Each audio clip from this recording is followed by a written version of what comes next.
Some rero amajambo y'Imana hariya mu gitabo cyo kuvayo, mu gitabo cyo kuvayo mu gice ca 19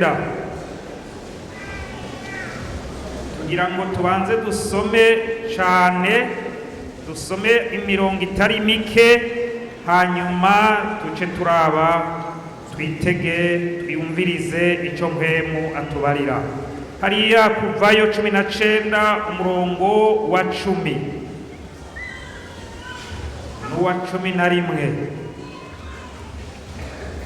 Kuvayo 19 10 na 11 havuga ngo Uhoraho abarira Mose ati genda uba ku bantu ubabwire biyeze uyu munsi n'ejo bamesure impuzu zabo.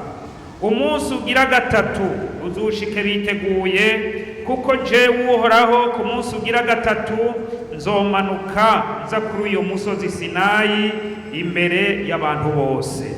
Dusome hariya kandi Kuvayo 29. Kuvayo muri ico gitabo nyene 29 umurongo wa 43. Kuvayo 29 umurongo wa 43 dusome: aho niho nzobonanira n'Abisirayeli, kandi iryo hema rizokwezwa n'ubwiza bwanje. Nzokweza iryo hema ry'ibonaniro ho n'igicaniro, na Aroni n'abana biwe nzobeza, kugira ngo bankorere igikorwa c'ubuherezi. Kandi nzoba hagati mu Bisirayeli mbe Imana yabo. Yesu ashimwe. Tugende hariya mu isezerano rishasha, mucete hariya mu butumwa bwiza uko bwanditswe na Yohana. Hariya mu isezerano rishasha, hanyuma ubutumwa bwiza uko bwanditswe na Yohana mu gice ca 17 umurongo wa 17. Ubutumwa bwiza bwanditswe na Yohana mu gice ca 17 umurongo wa 17 nyene havuga ngo ubeze mu kuri, ijambo ryawe niryo kuri. Nk'uko wantumye mu isi niko nanje nabatumye mu isi, kandi nanje niyeza ku bwabo, kugira ngo nabo babe bejejwe mu kuri. Yesu ashimwe. Timoteyo mucete ca 2 Pawulo yandikiye Timoteyo, ice duhagarikira ngaho.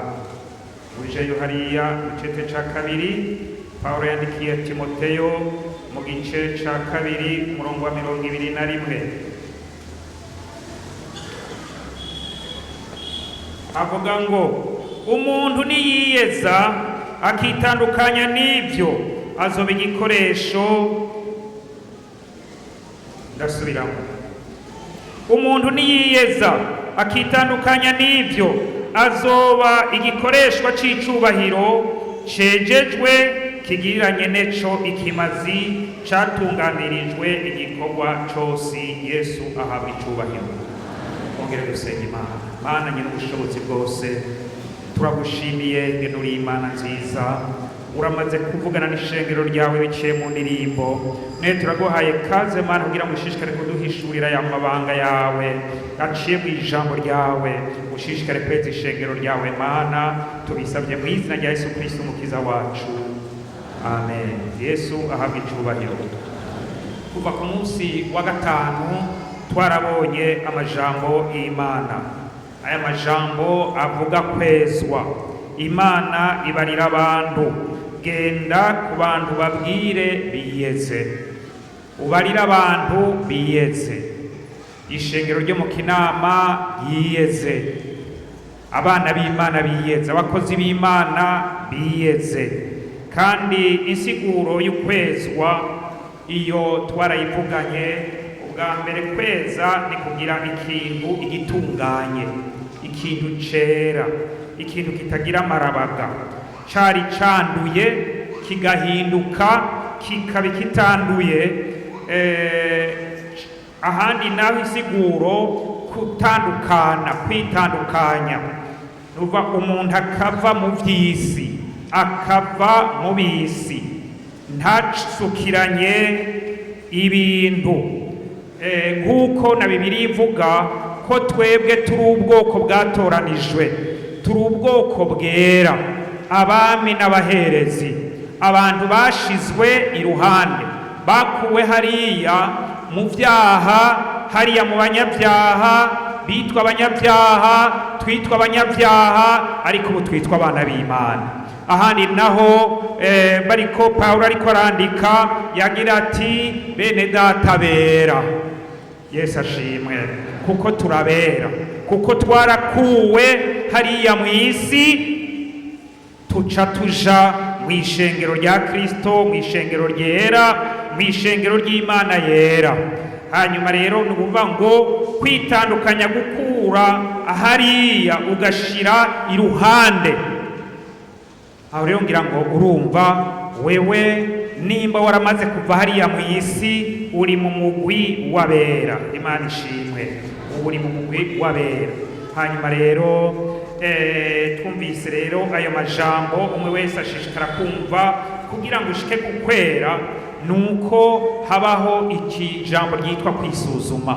Kugira ngo ndashike kwezwa ubwiwe arisuzuma niwe nyene, atarindiriye ivyagirizi, atarindiriye abaza kumwagiriza, ariko akemera ijwi ry'Imana rivugira muri we, akemera akihana. Kandi ijambo ry'ukwihana nuko umuntu abanza kwicuza, akababazwa n'ivyo yakoze, akumva ko abigaye, akabyanka, agafata ingingo ati ubu ndabihevye, ndahindukiye, sinkibisubira. Ivyanteye ingorane vyatumye nandura, kuko iyo umuntu atejejwe atari uwera abahumanye, nta nzira zibiri zirimo, oya, hariho iyo migwi iba ari ibiri. Ukwezwa rero, kugira ngo ndashe ukwezwa aba kwisuzuma, uko Bibiliya ivuga hariya mu cete Pawulo yandikira Abikorinto ngo bari mwebwe mwisuzuma, mumenye uko muhagaze mu kwizera, bari mwebwe mwiraba. Umwe wese rero ahamagariwe kwiraba, kwisuzuma. Hanyuma kandi muri uko kwisuzuma twarumvise amajambo y'Imana. Kwezwa hariho twumvise hariya mu majambo twasomye, hari aho babwirwa no kumesura n'impuzu zabo, nacyo cyaba kirimwo. Hanyuma kandi no gutunganya ingingo z'umuntu wese, agatunganya ingingo, kuko umuntu yandura kubw'ingingo z'umubiri. Mu kintu rero ca mbere canduza kiboneka umuntu atangura kumva rwari ururimi. Twarabonye ku vy'ururimi, kandi nyarurimi kugira ngo rwandure haba hariho iyo vyavuye isoko nk'uko umuntu iyo agwaye mu kuvugwa abanza kujanwa muri laboratware bakamupima, bakabona indwara agwaye, hanyuma rero barya babikurikirana baba bazi ico yavuyeko. Umuntu aja kuvura neza canke atora inyishu y'ikibazo, yinjira mu mizi, mu nkomoko, akaca arandura uwo muzi, bica bituma rero umuntu akira. Kuko benshi hari aho bihana imirenzako, hari aho batura imirenzako, ntibavuge aho bagwaye, ntibavuge icabitumye. Cane cane rero urandura ico cabitumye, kugira ngo umuntu agera ahantu avuga nabi, ageraho umuntu arenge. Hariho ibintu vy'imbere hariya rero mu bugingo haba haranduye, kuko ubugingo iyo bwanduye no ku mubiri no bica biboneka, no mu maso biraboneka. Iyo umuntu arushe baca babona ko arushe, ko niko biri. Kandi iyo mu mutima w'umuntu hari ibibazo, biraboneka ko afise ingorane. Igihe rero atamenye ingene abigenza, igihe atamenye ingene abitwara, ingene yifata muri ivyo bibazo biri imbere muri we, acagira ingorane, niho aca atangura rero kwerekana inyuma ibibazo afise.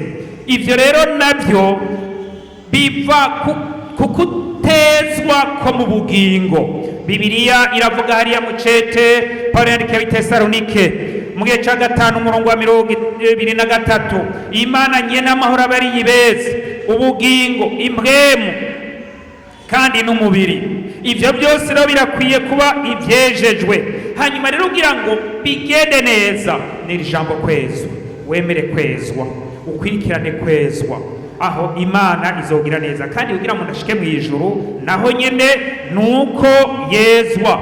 Hari igihe rero arengerwa kugeza yuko umuntu agendana ibikomere, ngigi umuntu agendana igikomere yaronse cyangwa yakomeretse akiri umwigeme cyangwa akiri umusore, kurinda ab'umugabo ab'umugore, kurinda asaze muri we kikiri igikomere.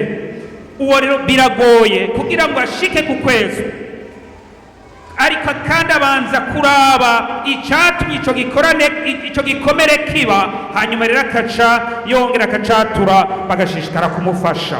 Hanyuma rero akagenda ahantu yaturira umwami Yesu kandi na mpwemu yera. Yesu nawe yaravuze ubeze kandi ubeze mu kuri, mu ijambo no muri mpwemu yera, kuko ijambo ry'Imana ugomba kwezwa hamwe n'ukwisuzuma nuko abwirizwa gukunda ijambo ry'Imana, gusoma, kuryumvira, kandi si ugusoma gusa, si ukurimenya gusa, ariko no kurishira mu ngiro. Ijambo ry'Imana rivuga uku, none rimbujije iki, rinyemereye iki, none nkwiye gukora gute, rikaca rikurongora.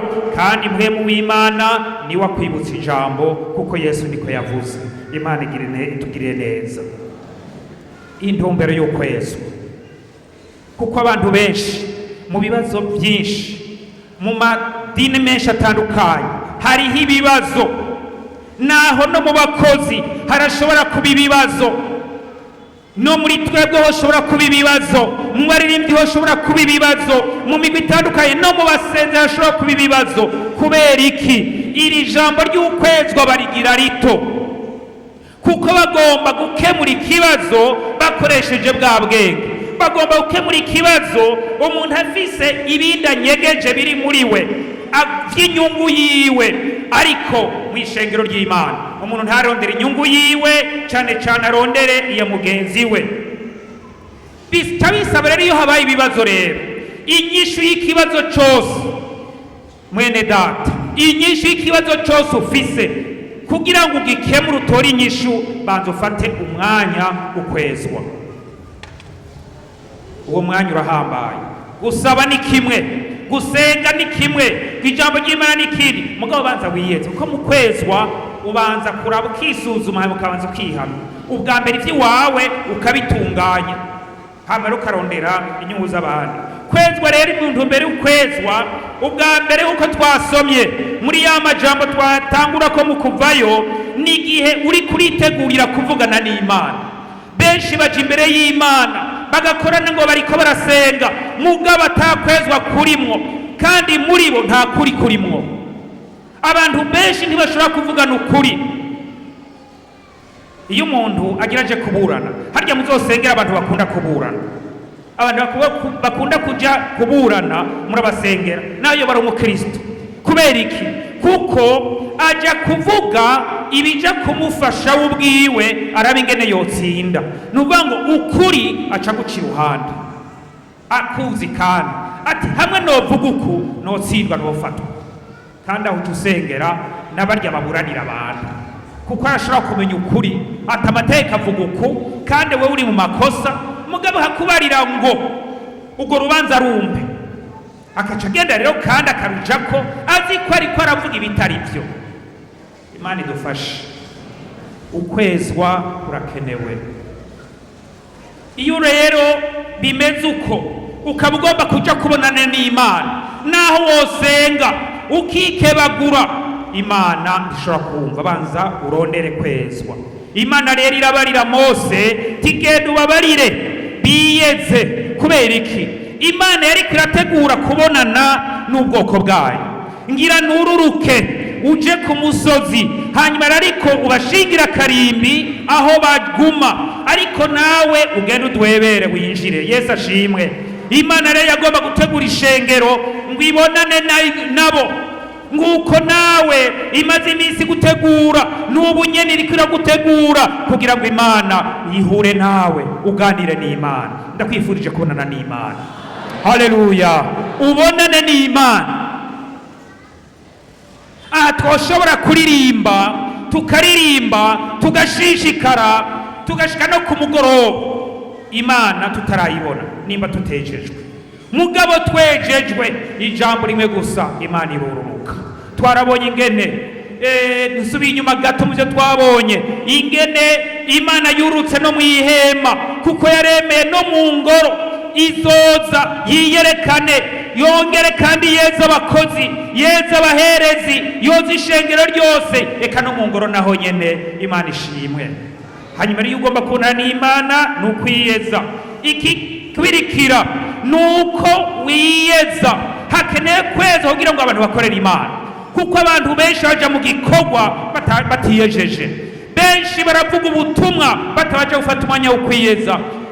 Benshi bararirimba, benshi baraja gusenga, abandi baratwara Bibiliya, ariko umwanya wo kwezwa bawugira muto. Mugabo ngo n'abaherezi babwirizwa kwezwa.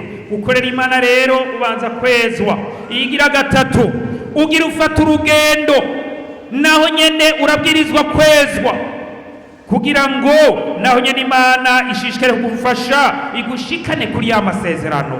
Mbega urugendo dufise n'ugwihe n'uruhe kuja mu ijuru. Nimba rero turiko turaja mu ijuru, bisaba ko twezwa, twiyeza ku munsi mu bihe byose kandi aho turi hose. Benshi bakunda kurondera kwezwa bari mu rusengero, ari mu rusengero akifata neza akunama, ukabona ko aciye bugufi, ariko umusanze mu isoko, umusanze mu biro, ari hariya mwibarabara, ari hehe, byose bica bihinduka. Ariko mu rusengero yunamye gose. Imana itubabarire, kuko benshi ni naco gituma usanga haba intambara nyinshi mu madini, kubera ko hari intambara, harabuze kwezwa, kuko ntibibuka ko bari mu rugendo. Hanyuma kandi gikwirikira intambara, kwitegurira intambara. Iyo umuntu rero agira yitegurira intambara, afata umwanya wo kwezwa. Nimba hariho intambara yiwawe mu mutima wawe, ufata umwanya wo kwiyeza. Nimba ari intambara zo mu nzu, ufata umwanya wo kwezwa. Nimba ari intambara zo mu kazi hariya mu bikorwa, niwezwe kugira ngo ubonane n'Imana. Haleluya! Imana izivugane nawe kandi izogufasha kandi izogutabara. Igihe ukeneye gutabarwa, nta kindi gica mu kwezwa no gusenga Imana. Esiteri kugira ngo yishurwe yaca barati genda mwisonzeshe, mwiyeze, kandi rero aho Imana ishishikara kugira neza. Hanyuma rero kandi kugira ngo yishishikara kwezwa, ucugira ishusho ya Yesu. Yesu ashimwe.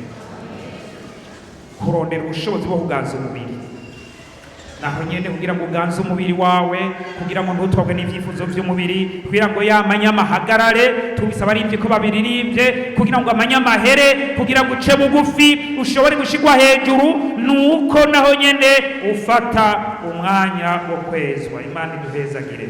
Rero ndakwifurije kwezwa kuri uyu munsi. Hariho rero ibintu abantu benshi baragira ibibazo kukutezwa, kuko hariho intambamyi zituma batezwa. Ubwa mbere turabe Zaburi, ikintu citwa kwihema, canke sinzi ko twogira ko narabye no muri ya Bibiliya nshasha nayo nyene ikoresha iryo jambo, ariko ngiye kuraba ama verset parallel nasanze ari ngo kwihenda. Kwihema, turabe Zaburi ya 36. Zaburi ya 36. Haraho rero umuntu kenshi arahateza kuko waguma yiyerekana ko ari mwiza, mugabo akora ibibi mugabo akaguma abona ko ari mwiza. Jewe ndi mwidini ry'abantu benshi, twebwe iwacu twavutse dukijijwe, twebwe tumeze uku.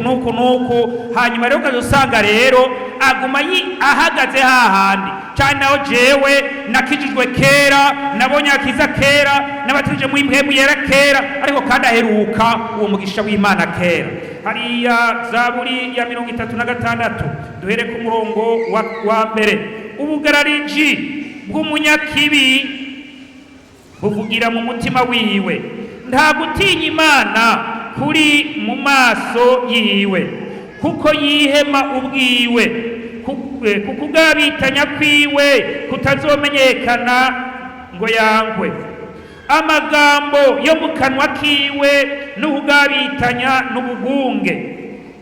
Yaretse kugira ubwenge no gukora ibyiza, yigerera iby'ubugabitanya ari ku buriri bwiwe, yishira mu nzira itari nziza, ntazinukwa ikibi. Nosura mu murongo wa 4. yigerera iby'ubugabitanya ari ku buriri bwiwe, yishira mu nzira itari nziza, ntazinukwa. Rero aha turabona hariho abantu bihenda, ugasanga kubera ibihe, kubera ibintu yagiye aracamwo, aboneka yuko ari umuntu agororotse, ariko kandi muri we, muri interieur, muri hariya hariho lomwa kajewe. Ugasanga rero arafise umuzi w'ubugarariji kandi abantu ntibabimenye. Uja kubimenya hageze ikintu kindi kidasanzwe, hageze umwanya kanaka, niho ugira uti bwa bundi wa muntu yari ameze uko. Igihe twese tukimeze uko turi mu rusengero, twese tuboneka ko turabakizwa. Mugabo nihaze ibihe bigoye, haje inzara, umuntu yahora yiba acamenyekana. Haje intambara, umuntu yahora yica canke muri watariya n'ubwicanyi aramenyekana. Haje kurementanya, umuntu yahora rementanya uco bimenya. Twarize mu guri gwagwaruka ingene bakoresha ya matelefone, ugasanga umuntu ariko arakwiza inkuru itariyo, kurementanya akaca afasha abandi. Ico gihe bica bibi bibazo, ariko kandi ari mu rusengero atanguye guhanagura ikirato, agakubura, agatwara isakoshi ya mwarimu ya pasitori. Uyo niwe muntu w'igitangaza w'ibikorwa. Ariko rindira habe kristo havume kwaza ngo naka ni mubi, bagira ngo Yohana ni mubi. Umuntu nga bitwa ba Yohana simwebwe, areva ngo Yohana ni mubi, undi agira ngo Yohana ni mubi, Yohana ni mubi. Munyibuka cyo timbega ni mubi kubera iki? Ngo niko numvise. Ariko hageze kuririmba ngo Yesu umwami ahimbazwe, abo wa mbere. Imana itubabarire. Ni kibazo bija kumenyekana igihe habaye ibibazo, ukaja wumva ngo mwidini kana kabagwanye, bateranye amabuye, bateranye intebe, abakozi b'Imana ngo basubiranyemwo. Ariko sindabizi bamaze gusubira no bakagwana, sinzi kwaco bitwa abakozi b'Imana. Imana itubabarire abakozi b'Imana. Mu gihe mwabona byamaze kwaka, wogomba kacugira uti jewe ndabona kwikorwa nemeye ntaco nshoboye, jo demission. Ntiwumiremwo, ukumira mutakibishoboye. Hariho Bibiliya ikivuga impera ya benabo, ariko bisabwa ku muntu yezwa. Ntaguma abona ngo areje ngo n'umukristo, ariko n'abakora ibibi, kuko harya ngo hariho ubugaraji buri imbere mu mutima, ubwo bumenyekana muri vya bihe bigoye. Kandi ngo nta gutinya Imana, kuko ikibazo cyose wo kwibaza. Yosefu igihe yagomba kugeragezwa na muka Potifari, yabona Imana imbere, kandi yarafise amasezerano y'Imana. Arabona ko atova mu masezerano y'Imana. Tinya Imana, tinya Imana, muntu w'Imana, shengero ry'Imana, utinya Imana aho uri hose. Tinya Imana, Imana izobwirira neza. Ndakwifuje gutinya Imana. Ubu umukozi atinya Imana, umuririmbyi atinya Imana, uvuga ubutumwa utinya Imana, shinga ntawe utinya Imana, umenye ko Imana byose izoguha ingero, kandi n'ivyo konane izokubaza kugira kududubiza amajambo mabi, ivyiyumviro bibi. Bibiliya yavuze ingene abantu benshi bandurira hehe? Ku buriri bikanguye. Ca wibaza ivyo uhora wiyumvira ku buriri ingene bigenda, hajya wikanguye kandi bijya bintu n'ivyigira kimazi, bijya bintu ni vyiza. Nawe wowe ukunda afise akazi kenshi ukunda gukora, ukaba ufise ibibazo by'akazi utawarushe, banza uryame. Niyo waryama harya wikanguye, genda usenge, uzovugana n'Imana. Urya mwanya ni mwiza cyane wo kuvugana n'Imana. Ikangure hakiri kare, usenge, wiyumvire. Imana izokugendera imigabo myinshi yo gukorera Imana, yo kwiteza imbere, yugira ngo mu byo bw'impwemu weza witeze imbere, nuko bizova muri urya mwanya uri kuriyumvira. Hanyuma rero hakaba ivyumviro bigira ngo nagakomeye. Umuntu akibaza ngo nagakomeye, oya, wewe ntacuri, kuko uhavuye aje ndahavuye ubundi aca haca. None siko biri? Nta numwe aragakomeye. We nawe uri kuravuza, nabonye hano ingene bavuza ingoma neza, nawe wowe uvuza ingoma neza ugaca utangura kugira urogeye, Imana yahinduka vyura uwundi akaca avuza neza gusumba. Uko wowe uri kose urabona naho wowe utera indirimbo, nabonye batera indirimbo y'ishengero rigafashwa. Hanyuma rero hamwe wotugira ngo nateye birakomera, naho woreka uwundi aca ahaguruka. Uko niko biri. Umuntu rero yagira ingorane byaho ni intambamyi ibuza umuntu kwezwa, kwigira agahambaye agakomeye. Imana itubabarire. Kigira gatatu, kumva ijambo ry'Imana ntuyishire mu ngiro. Benshi bumva amajambo y'Imana bakaca bayasinga ngaho. Bibiliya iravuga kuri ba bantu ya migwi ine, ya migwi itatu. Amajambo y'Imana amwe yaguye ku rutare, ayandi mu nzira, ayandi mu mahwa, ayandi mu ivu ryiza. Hariho rero imbuto n'imigwi y'imbuto zitatu zaguye mu nzira, abantu bagenda barahonyora. Hariho abantu bagenda barahonyorwa n'abantu atagaciro bakigira. Nagira ndakubarire, uvuye mu vy'ukwezwa agaciro kaca gahera. Dusira kwitwa umuntu w'Imana. Imana idufashe kandi tubabarire. Hanyuma rero, izindi ngo zigwa ku rutare. Ico gihe imiziro iyo zimeze zirabura imizi zikuma, abantu benshi bagenda barumye. Izindi zigwa mu mahwa, baranyoshwe, ugasanga ivy'isi biriko birabanyoha. Ubu rero ari goyigoyi. Ico ni kibazo. Ivyo birabuza abantu kwezwa. Hanyuma ica kane, igihari kibi, imigwi. Abantu bakirema imigwi, kandi ugaca usanga muri nyamigwi bariko bavugana ibidakuza umuntu, ukwizera k'umuntu. Imigwi nayo nyene igihari kibi. Bibiliya iravuga ngo hayiga umuntu atagendera mu nama z'ababi, aticana abacokoranye. None wewe wamana n'abacokoranye, uri umugwi w'abacokoranye, uri umugwi w'abantu bagenda baravuga n'abanda nabi, uri mu mugwi w'abantu bagenda barateranya, uri mu mugwi w'ibisuma, uri mu mugwi w'abasambanyi. None no umva uzobona n'Imana gute? Ndakwifurije kweza uyu munsi wezwe. Ikindi na gihe vy'amageragezwa. No mu bihe vy'amageragezwa, iyo umuntu atabigera yifatamwo, haba ikibazo. Ukwezwa ni kimwe mu ntambamyi z'ukwezwa, amageragezwa.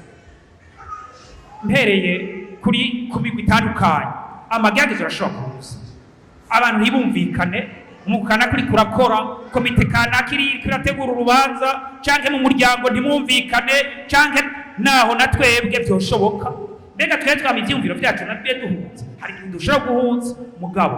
Bibiliya irerekana kugira ngo ivyo ntivyoranirwa c'Imana aho uri hose. Bibiliya irerekana ingene inyishu iboneka. Ni hariya mu vyakozwe n'intumwa igice ca 15 niho habaye inama. Barabona bati harabaye ibihari muri twebwe abakozi, harabe ibihari mw'ishengero, harabe ibihari bitandukanye. Hanyuma rero haca habaho ingingo, baravugana bati ko bibaye uko turungike Yerusalemu. Bagenda Yerusalemu biga ico kibazo, ariko ijambo ry'Imana rishishikara. Yesu ashimwe. Ugwaruka twaravuganye naho abavuga tubatokumvikana, si ugwaruka ruja guca urubanza, si ugwaruka ruje mw'ibarabara, mugo baca bagira bati gitware ku ndahango. Ni Yerusalemu hacu turi hano mu Kinama, kandi bica bigenda neza. Korari ikashishikara kuririmba, naho abangahe bogira ibibazo n'akazi kabo, ishishikare kuririmbira. Yesu amuhezagire. Ibibazo mu bihe by'amagerageza, iyo umuntu agwaye barashaka kumara bati wowe ntuzokira. Babandi bakukurikirana akabona yuko ageze ahantu we bidakunda, akoko barati genda ugendane n'iyo ndwara yawe. Rero baca bavyita ngo kwiyakira. Ahagereza kwiyakira bikanga. Nagenda kubarira ari wowe ugomba kuvyikorera ntavyo ushobora. icya mbere ujya ugira uti Imana ubanza unyeze, icyo ni icya mbere, ukezwa. Hanyuma umaze kwezwa utangura kuja mu ijambo ry'Imana ugasenga, mpwemu yarakurongora, ryajambo ngo mugendeshwe na mpwemu, ukarongorwa na mpwemu. Hama rero ukagira uti ya ndwara rero tugira uti Yesu ubu rero yikorere ku musaraba wiremetse byose, wabuze ijambo ngo birarangiye byose, rero niwakire ukaca ugenda wiraramiye, upfa ufira muri Kristo. Yesu ashimwe. Hanyuma handi nawe ukajya wumva ngo ndacagukeneye mukozi wanje, genda unkorere ndagukijije. Hama rero ukaca usubira kwa muganga, mbega byagenze gute? Naje sindabizi, mugabo numvise mu muribiri umuriro uza mu mubiri uraturira, hama rero sinamenye ibyo ari byo, mugabo numva ntanguye kugenda neza, numva ntanguye kugororoka. Muganga aca kubarira ati iyo ni Imana yakoze igitangaza. Yesu ashimwe. Mugabo nubaza Imana rero. Yesu ashimwe. Naho rero wowe mugwayi, naho ofisi ibindi birengeye cyangwa imibano mukazi urashobora kurengerwa, ariko icyo gihe uko ibibazo bitera biza niko wongera ugapfukama ukaja imbere y'Imana. Hana mu kwishurwa kwiwe yaciye agenda aguma mu rusengero, ariko aravuga, ariko arasenga, abarira Imana. Imana iramwishura. Yesu abicubahiro. Aha rero hariho intambamyi, izo ntambamyi kandi rero iyo bimeze uko inkurikiziro zica ziba, uja gusanga udashobora gushika ku rugezo rwo kwezwa, rwo kwiyeza, kandi ushobora no gukunda Imana, ukwibuka Imana bica bigora, n'ivyo bica bigora. Ugaca usanga rero umuntu aciye abikirero, aca bakazuyazi, aca bakazuyazi.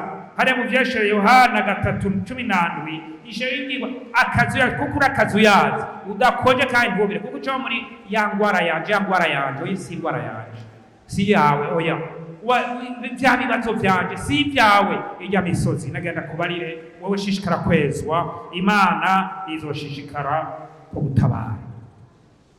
Iyo rero umuntu agumye muri ivyo bibazo, iyo umuntu agumye yiyumvira ko aragakomeye, iyo umuntu agumye yihenda ko ari mu rugendo atari mu rugendo, iyo ivyiyumviro vyiwe vyamara ibibi, iyo ijambo ry'Imana itagira ikibanza, iyo agumye muri ya migwi y'igihari, hari ibintu bica biba mw'ishengero rero, ari byo bica bizana ibibazo. Imigwi, hacabaho imigwi ya mbere ibiri. Iyo migwi ibiri reka tuyibone niyihe. Murabe hariya mu gitabo cambe, mu cete cambere Paulo yandikiye Abikorinto, mu cete cambere Paulo yandikiye Abikorinto mu gice ca kabiri, duca tubona imigwi ibiri usanga iri mu ishengero.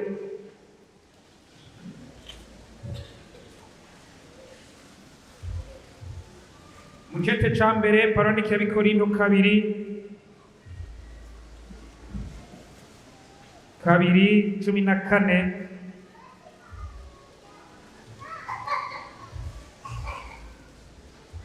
dushikane ku murongo wa 16.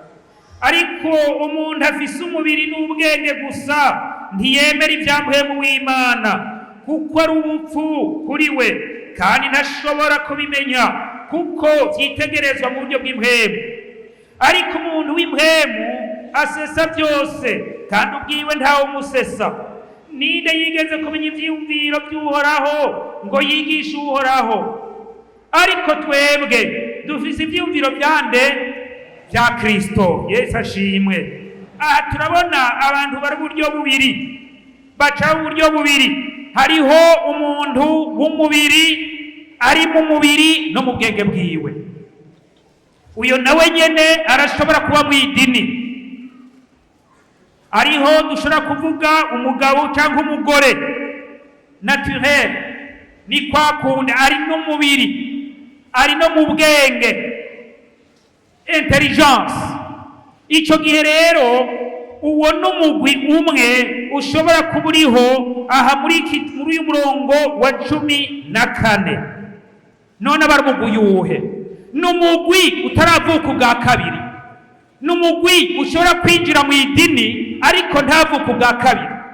Ni wa wundi yakuriyemwo ariko ntavuka ubwa kabiri. Ni wa wundi yinjira afise iyindi migabo, ntavuka ubwa kabiri. Ni wa wundi yigeze kwinjira ariko mu nyuma akagwa.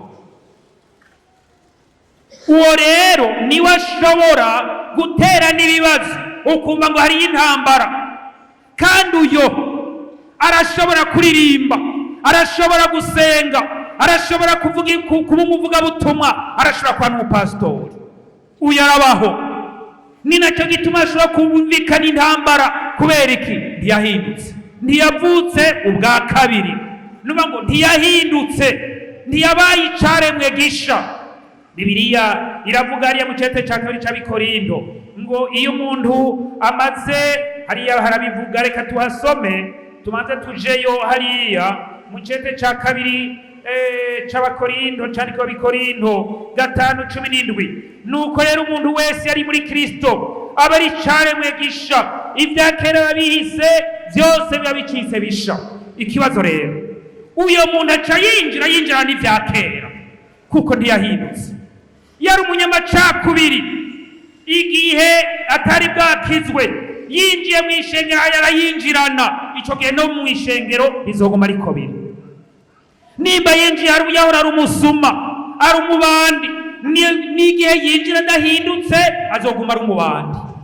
Niyo yaba umusambanyi akayinjira atahindutse, ubusambanyi ntibuzomuvako. Nibo baba niba ngo amaze igihe aguye mu busambanyi kuko ntiyahindutse. Ndako umuntu ashobora, mwene uyu muntu yatakurikiranye by'ukwezwa ngo yame yiyeza, aca akorokera hahandi muri bya bindi bya kera bigasubira bikamugarukako. Umuririmbyi araririmbye avuga ngo urazirikanye mwami Yesu, ingeso wamuriya zigomba kubyuka ziranduru zibonye ameni gamziwe n'ibya Yesu. Ico gihe iyo umuntu amaze uko atashishikaye kwezwa, za ngeso za kera kumwe yarari zica zigaruka. Yesu nawe yavuze ngo iki?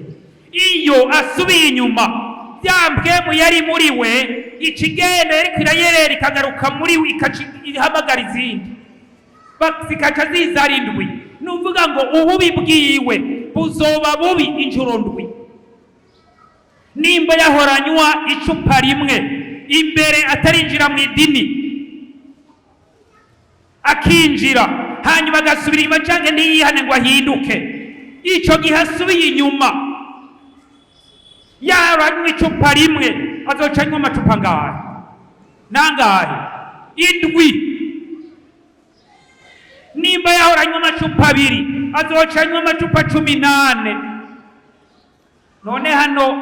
None mu bari hano, mbega hari umuntu yoba akinywa amacupa nka 10 canke 8 canke 3 canke 1? Imana ikubabarire. Aca ashishikara kuba mubi. Abantu gati mbega uwo ni wa wundi, baca bibaza bati none ga wewe ahora hariya, kuko ntiyahindutse. Ndakwifurije guhinduka. Naho maze imyaka myinshi mu ishengero, uhinduke. Kandi mwene abo uca usanga baganzwa na kameremere kabo, niko ntibemeye guhinduka. Ibikorwa byabo uca usanga bihagaze ku byaha, nk'uko Petero yabyanditse muri kiriya cete ciwe ca kabiri, igice ca kabiri umurongo wa 12. No hasoma nawo utarashikayo, ariko reka dujeyo. Shikayo murabe uwo muntu igena camera. Iyo umuntu ari mu ishengero atahindutse, ateza ingorane ishengero, haba ibibazo bikomeye, haba intambara. Nizo ntambara zikunda kumvikana mu maradiyo, ukumva ngo hanaka bagwanye. Hari ikintu kiba cabaye, hinjiye abantu batahindutse, hakora abantu batahindutse, abakozi batahindutse. Imana itubabarire. Mu cete ca kabiri Petero yanditse, cete ca kabiri Petero yanditse umurongo, igice ca kabiri umurongo wa 12. Ariko abo bantu bameze nk'ibikoko bitagira ubwenge, ibikoko bukoko byavukiye gutegwa no kwicwa, batuka ibyo batazi. Guhonya kwabo kuzobahonya nabo, bababazwe n'ibibi n'izo ngero z'ubukozi bw'ikibi bwabo, bumva ibibahimbara ariko iri muntu wese asubire mu wa 12 wa 13. Bababazwe n'ibibi n'izo ngero z'ububi bwabo, bumva ibibahimbara ariko birirwa badayangwa, abo n'amarabaga n'agasemba, badayangishwa n'ibyo bagunze, bagisangira namwe ibyiza. Amaso yabo yuzuye ubusambanyi, ntahaga ibyaha. Rero ni ikibazo. Iyo rero umuntu akimeze uko, ntashobora kuhura n'Imana ngo babonane. Kandi Bibiliya iravuga mwene abo nta mpwemu ashobora kubarongora, kuko barongorwa n'akameremere kabo, barongorwa n'umubiri, n'imbohe z'umubiri, n'imbohe z'ivyifuzo by'umubiri, nk'uko Pawulo yandikiye Abanyefeso muri kiriya gice ca 2. Kandi n'abagenzi b'isi bakunda isi, bakunda ibyiza. Ntibakunda ibyiza ariko bakunda isi. Ahubwo tuje kumutagira kabiri, wa mubugira kabiri, wa mugwi wiyeza. Umugwi wamera kwezwa n'uyuhe? N'uyu mugwi w'impwemu uri mu cacete c'Abakorinto 2:15. Abo rero n'abavutse ubwa kabiri, abarongorwa na mpwemu, bavutse ubwa kabiri, barahindutse, ivyiyumviro vyabo biri ku Mana, bobo bahagaze ku Mana, barongorwa na mpwemu, bizera Kristo kandi bama batsinda icaha. Ko nagira ndakubarire, umuntu w'Imana suvuga ngo amageragezwa cahera, suvuga ngo ntasubira kugeragezwa, oya, ariko amageragezwa araza, icaha kikaza kumurondera, mugabo aca gitsinda. Ndakwifuje kwa mutsinda ivyaha. Yesu ashimwe. Ndakwifuje kwa mutsinda amageragezwa, ube hejuru yawe, wama unesha. Uyu muntu rero w'impwemu yamanesha, nawe waba amageragezwa, agira ukwihangana, ariyo vyamwa vya mpwemu yera, akihangana. Nawe yogira amageragezwa, yerekana ubugwaneza, yerekana umunezero, kandi aguma mu rukundo. Nago urukundo urazigera umeze, ugira ukwihangana, ntigwihayagize, ntigwicireho, kandi rugashira imbere iby'abantu. Uyo rero asabwa, icyo umuntu amusabira asabwa kwamatsinda iminsi yose. Iminsi yose yamafisi inzinzi, kuko amageragezwa aza ku munsi ku munsi. Erega n'abakozi b'Imana baragerageza, mbetwe ntituronka amageragezwa, ariko nuko twama tunesha. Umukozi w'Imana aje gukorera Imana yamanesha amageragezwa, kandi intambara ntizizobura. Uri umurongozi hoho n'ibindi, kuko hari ibyaha by'uburongozi, kuko ukosheje uramuhana, bacagira ngo uri mubi. Hariho rero n'icigwa muri teologiya bagira ngo direme pastorale. Agumye ku rusengero ntagendere mu mihana ngo aje kuri abantu bagwaye, bagira ngo nta rukundo agira, ntagendera abantu. Agiye naho mu mihana bagaca gati kurya agenda imihana ngo arondera ivyarya. Urumva rero none abantu bacugira gute? Ariko tusenga Imana igashika gukomeza, iduhe gutsinda. Yesu ashimwe. Hariya Matayo 16, Matayo 16 umurongo wa 24. Matayo 16.